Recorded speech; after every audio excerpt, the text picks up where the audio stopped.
請問神既然係唔可以睇見嘅，咁樣點先可以知道有神呢？答：雖然我哋肉眼睇唔到，但係我哋仍然可以知道有神，因為聖經使徒行傳14章17節話，神為自己從來冇唔顯出證據，神顯出證據就係要人知道佢嘅存在，有證據先可以確定存在，唔係憑空亂估亂測。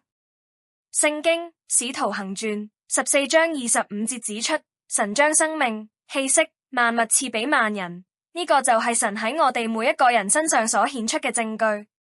飲水思源，就要知道生命、氣息、萬物都係由神而嚟。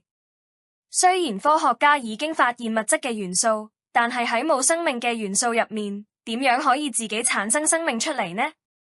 關於生命來源嘅大問題，除咗神所賜之外，科學家永遠冇其他解釋。